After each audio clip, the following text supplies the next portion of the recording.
part your hair so extremely it looks like you're balding.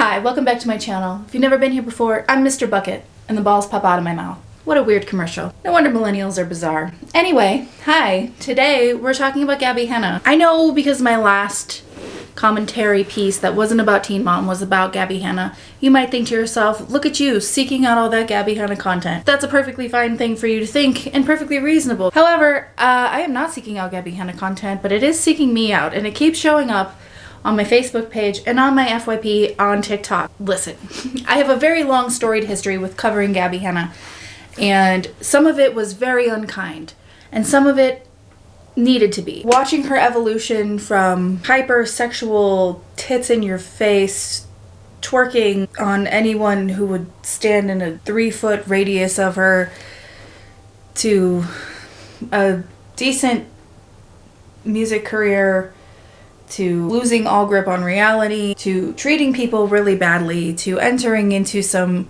godlike psychosis that turned into a Christian era, which is now persisting, and all the things that have come in between and since.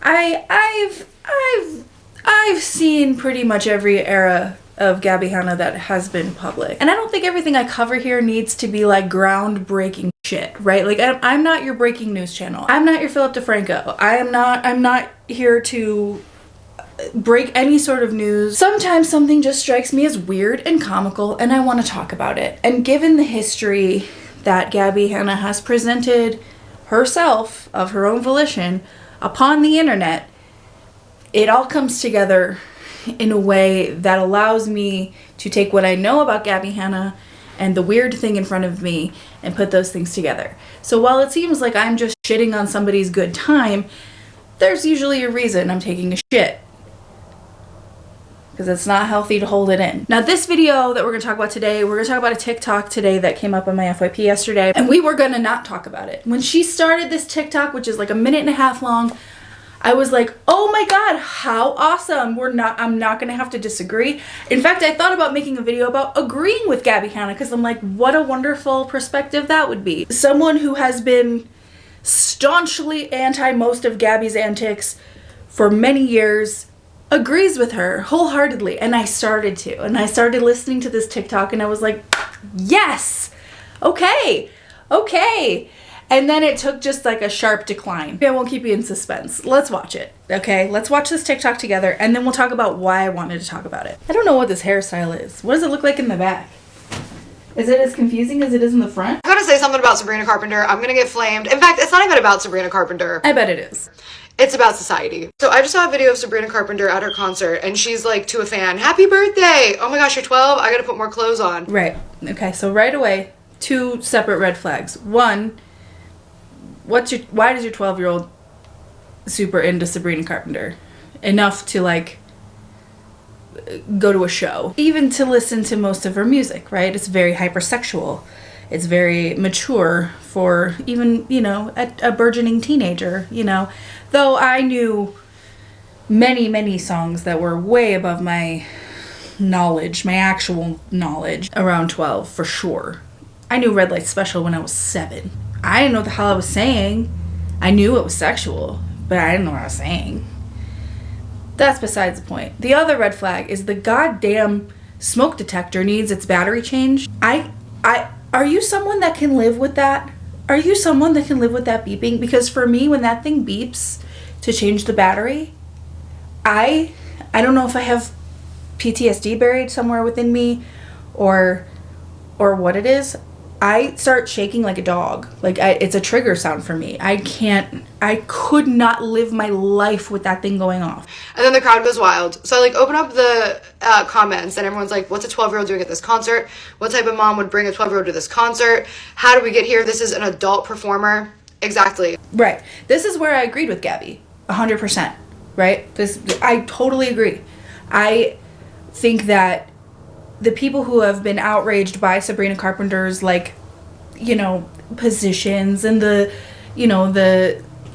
alluding to very lewd things on stage and just being outright overtly sexual, I don't have any problem with her doing that.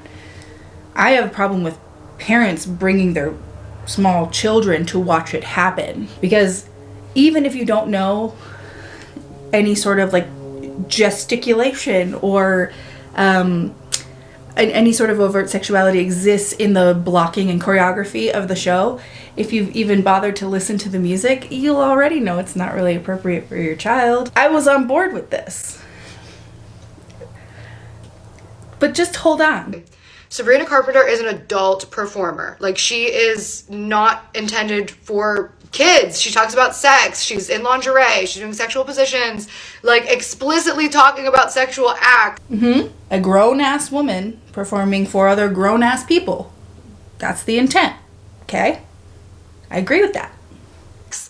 And inexplicit, like, both, you know what I mean? Like, all of her content, all of her lyrics, her costuming, her set, like, everything she's doing is about sex, then that's fine. Like, if you want to create adult content, like, this isn't about, like, what women should do or trying to tell women what to do. I bet that it is, though.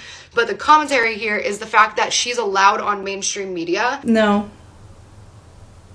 That's not what the commentary should be. Because boundaries have been pushed so many times that we're now simulating blowjobs on stage to 12-year-olds. Like, we're now pretending to get Eiffel Towered on stage in front of 12-year-olds. Well, no. See, we're doing that on stage, and irresponsible parents are bringing their 12-year-olds. It's not a show for 12-year-olds. But do go on. There used to be, like, a level of decency and modesty that was, like, expected and enforced. No, there was not.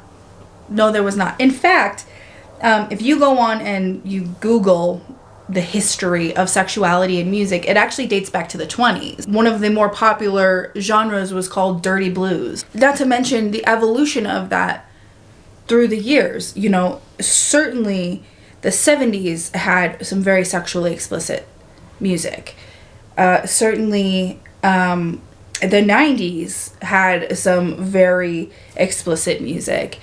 Explicit music has always been a thing. And if you're at a show by an adult for adults, no. Like, real-time censorship doesn't exist. I mean, between music videos and live performances, this is sexually explicit performing. It has never not really been a thing. It's very common. Just because you can watch it on TikTok without buying a ticket doesn't mean that this is a new thing that the mainstream media is allowing you to do in front of 12-year-olds. It's like criminalizing drag story time, right? Drag story time exists. That's an all-ages, child-friendly event where a drag queen reads a book. Very different from a nightclub drag performance for adults, 18 and up only, or 21 and up only, depending. Those are different things, right? And, like, trying to conflate the two is actually a big problem. Unlike Sabrina Carpenter emulating a fucking blowjob on stage. Who gives a shit? And why is that her problem? Because you said this wasn't about Sabrina Carpenter, right? It was about society. So why are parents bringing their small children to see someone who is well known for having a sexually explicit act? Is it Sabrina Carpenter's job to kick them out?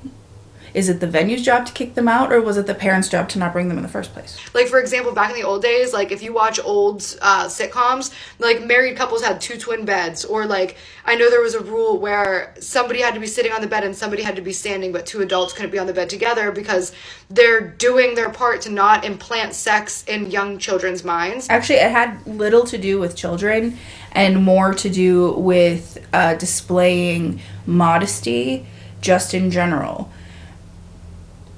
It's called the Hays Code. Now, it's funny because we've kind of come full circle as a society where we're all like, yeah, fuck you, I want my own space. But, like, those are not related. Also, a sitcom and a sexually explicit performance are not the same thing.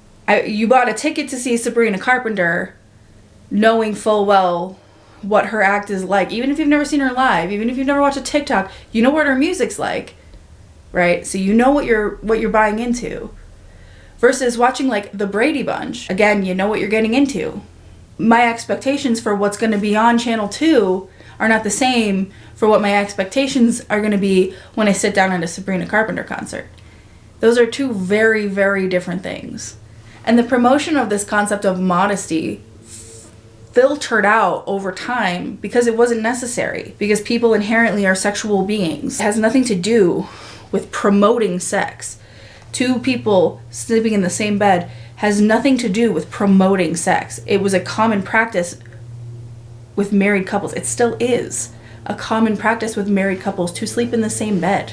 But our society is so obsessed with like sex and sexual freedom and everything to do with sexuality and sex and genitalia and vaginas and penises, and like we're always talking about it all the time.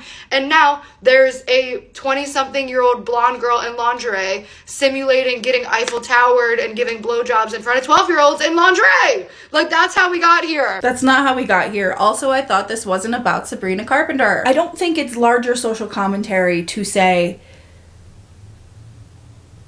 to start at, oh my god, there was a 12-year-old at a Sabrina Carpenter concert.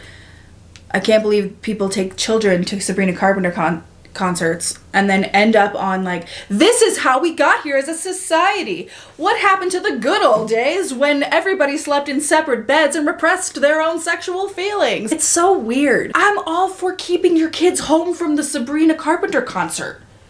Don't bring them to something that's going to be sexually explicit. That's so gross. It's negligence on the parents' part. I think the only person to blame in this situation is not society. It is the parents. If you want to talk about this one scenario, or the scenario where people are bringing their kids to Sabrina Carpenter concerts, that's a parent issue. That's a problem with parenting. That's not society. The show's gonna happen regardless. You know, gentlemen's clubs, brothels, strip clubs, bachelorette parties, fucking porn, things like that have always, like, almost always existed and will likely exist for pretty much ever. Like, sexuality is not going anywhere. And this new, like, foray into modesty that is so damaging to women is not surprising from Gabbie, because she's been riding this train for like a hot minute, despite starting her career with like mass cleavage, always talking about her boobs and her butt and boys and sex and all of this, and not being particularly child friendly, to now in her 30s looking back and looking forward and at society and at performers and women especially with an eye of like, but what about modesty though? Like, it's so fucking bizarre. And if you took anything away from this video, please let it be to change the batteries in your smoke detector, especially if that damn thing is beeping, because I can hear it from here and I fucking hate it. That's all I really want to talk about. There's a larger conversation to be had about modesty and Gabbie's take on modesty, and it's all very archaic and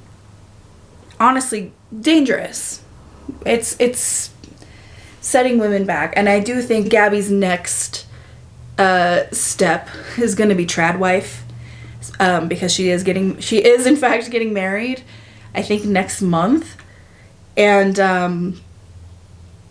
yeah, I'm very curious about her Nara Smith era. We'll just have to wait and see until then. Anyway, thank you for being here today. Thanks for watching the video. Let me know your thoughts in the comments. Let me know what you think about, I don't know, really anything. And yeah, subscribe if you aren't and you're cool. I'm gonna go figure out what's going on with my hair, because this ain't it. Thanks so much for being here. I'll see you guys in the next one. Bye. Manage your expectations a little bit.